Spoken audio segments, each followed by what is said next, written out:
What is it that makes someone truly unshakable?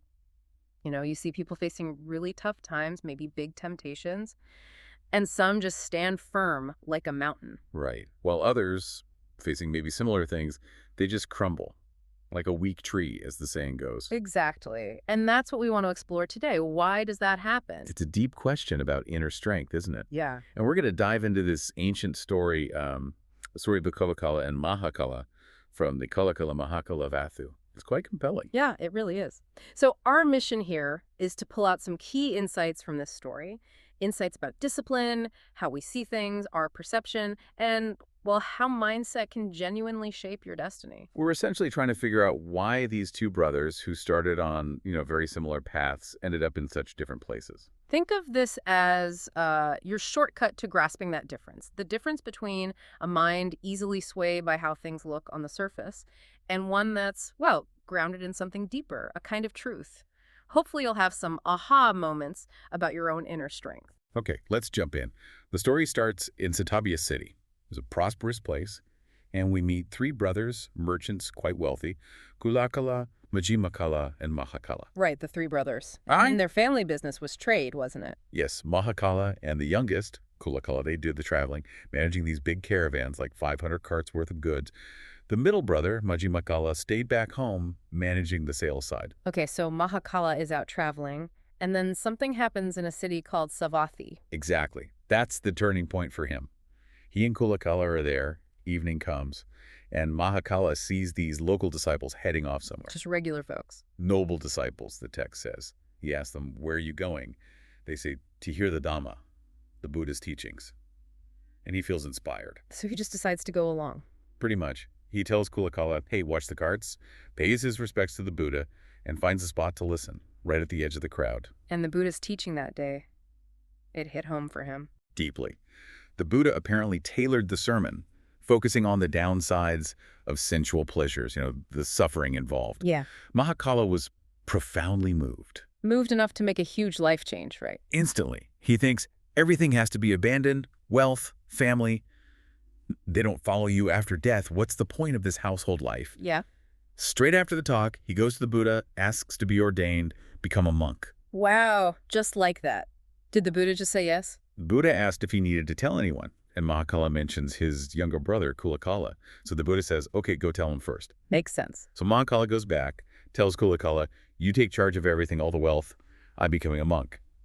Cullakāla tries to argue, like, are you sure? But Mahākāla's mind is made up. So Cullakāla eventually agrees. Yeah, he says, all right, do as you wish, and Mahākāla gets ordained. Okay, so one brother makes this huge, inspired leap, but then Cullakāla also decides to ordain. Yes, and this is where it gets really interesting. The text says Cullakāla ordained, quote, taking his brother with him. Taking his brother with him? What does that imply? It doesn't sound quite the same as Mahākāla's reason. Exactly. It hints at a different motivation. Was it real spiritual seeking? Or maybe feeling obligated? Yeah. Or just attachment to Mahākāla? The story kind of leaves you wondering about his why. And that why becomes super important, doesn't it? Because their paths diverge so quickly after this. Absolutely. After they both get full ordination, Mahākāla goes to the Buddha. He asks about the main paths available. Gantadhara, which is studying the scriptures, a scholarly path, and Vipassanadhara, the path of insight practice, meditation. And Mahākāla chooses Insight practice. He mentions he's older now, ordained later in life, so he wants to focus directly on striving for arhatship, full liberation. He doesn't want to waste time, basically. Right. And then he takes on this really intense practice, the Sosanika Dutoga. It's one of the Dutogas, these optional ascetic practices. This one means dwelling in a charnel ground, a cemetery. Living in a cemetery. Seriously. Oh. Seriously.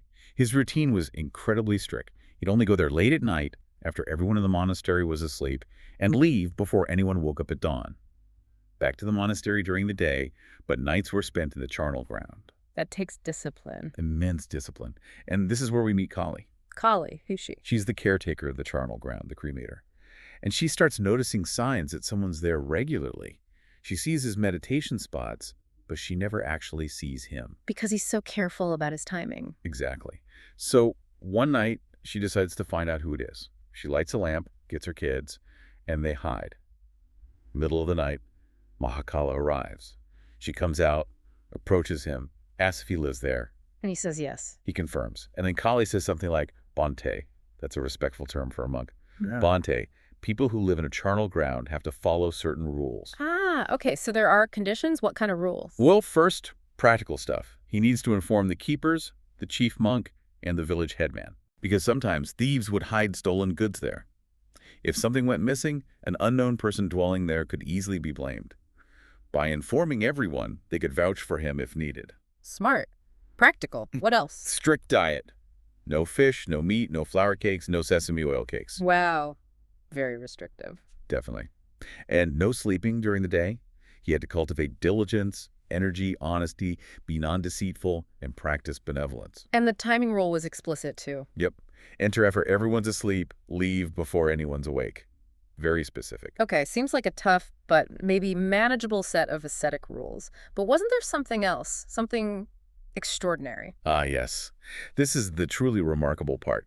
Kali lays out this kind of contract, almost. She says, basically, if you succeed in your quest as a monk, if you reach arhatship, then whenever a body is brought here, I'll perform the rites respectfully. Fine cloths, flowers, perfumes, the works. Okay, that's a nice incentive. But what's the flip side? Get this. She says, but if you fail, if you don't achieve your goal, then I will personally demonstrate decay to you. Demonstrate decay. How? Gruesomely.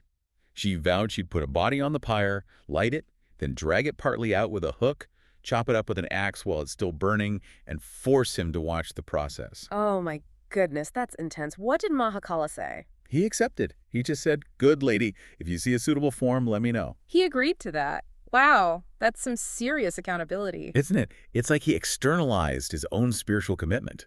Kali became this constant, very real reminder of what was at stake. It really makes you think, doesn't it? What kind of Kali contracts do we need sometimes to stay focused? That's a great question. So Mahākāla has this intense practice, this unique agreement. He's all in. What about Cullakāla back at the monastery? Totally different story. While Mahākāla is deep in his charnel ground practice, Cullakāla is just struggling, constantly thinking about his old life, his home, his wife, his kids. He apparently even thought, man, what my brother is doing, that's way too difficult. So his heart wasn't really in it, despite being ordained. Doesn't seem like it. And then comes the moment that really tests Mahākāla, the moment Kali mentioned in their agreement. Suitable site. Exactly. A young woman, beautiful, from a good family, dies suddenly one evening. Still looks fresh.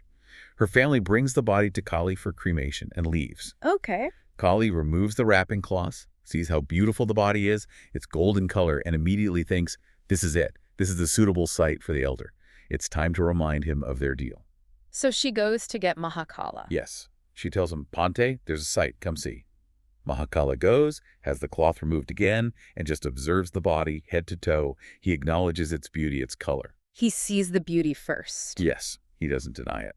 Then he tells Kali, okay, this form is very beautiful. Now put it on the pyre. When it's fully engulfed in flames, come tell me. And he goes back to his dwelling. He waits until the fire takes hold. Right. Kali lets him know when it's fully burning. Mahākāla returns and observes again. And this is where the description gets incredibly vivid. What does he see? The body, hit by the flames, changes color. The text says, like a brindled cow, mottled. The feet bend and dangle, the hands curl up, the skin on the forehead burns away. A graphic image of decay setting in. Very graphic. And Mahākāla looks at this, and the insight hits him hard. He thinks, this body, just moments ago it looks so captivating. Now, look at it. Reach decay and destruction. It's the impermanence hitting him viscerally. Exactly. It wasn't just seeing it physically, it was the mental letting go, the decay of his own potential attachment. He turns that gruesome sight into understanding. He contemplates this deeply, cultivates insight right there, and attains arhatship, complete liberation with full analytical knowledge. The charnel ground practice, the agreement with Kali, it all culminates in this breakthrough. Incredible. So Mahākāla reaches the goal, but the story isn't over, right? The brothers' paths cross again. They do.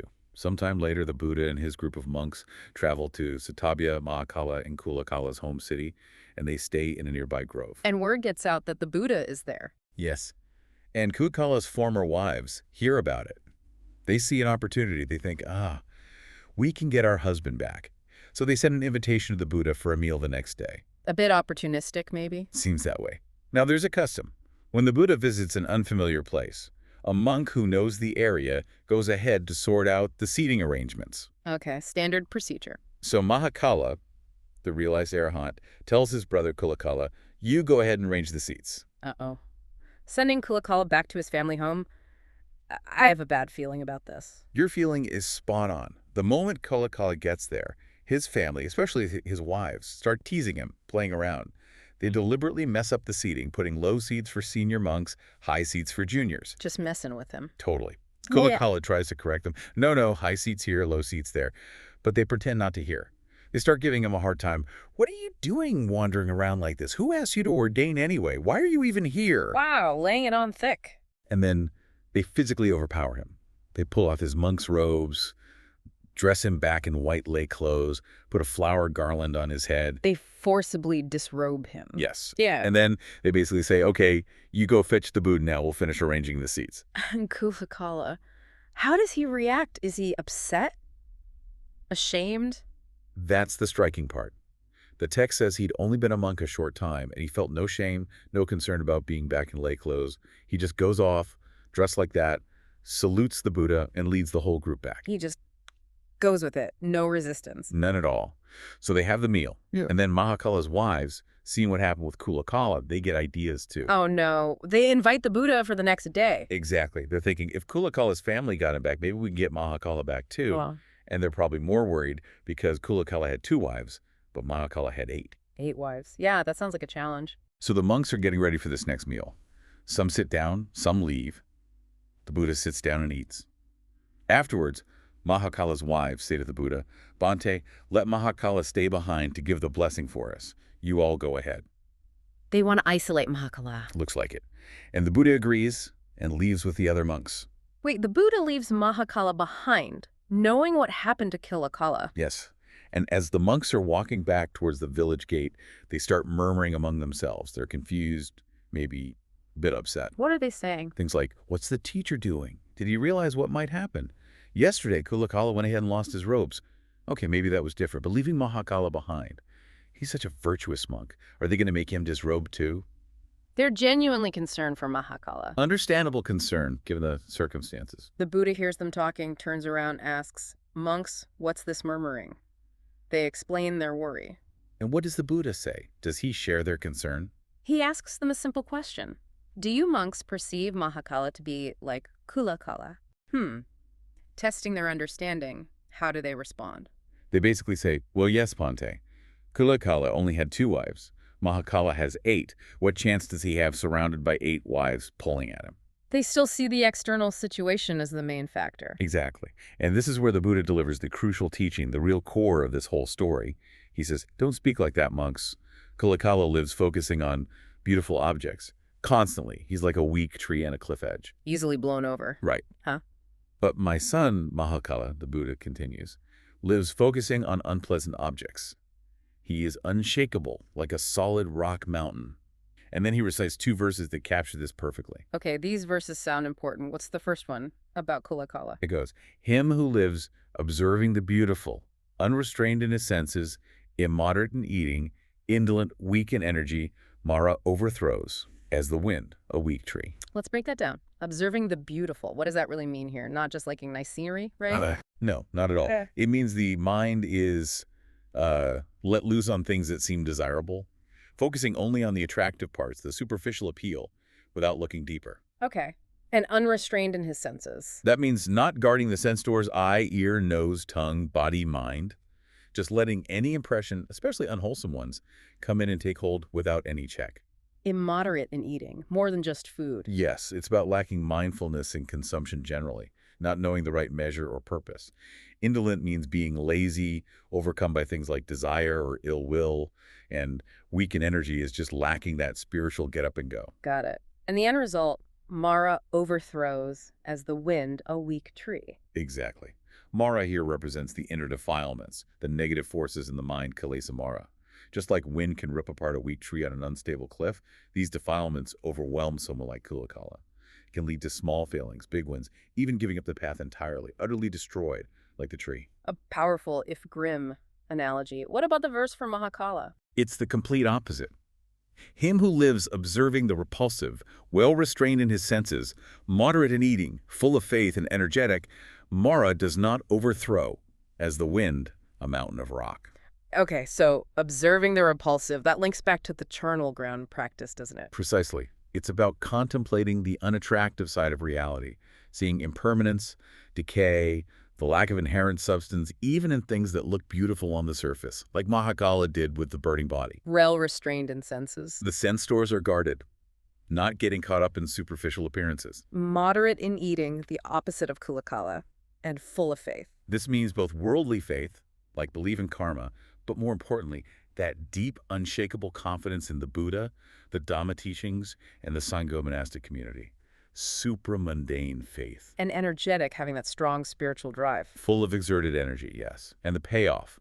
Mara does not overthrow as the wind of mountain of rock. So just like wind, even a strong wind can't budge a solid rock mountain.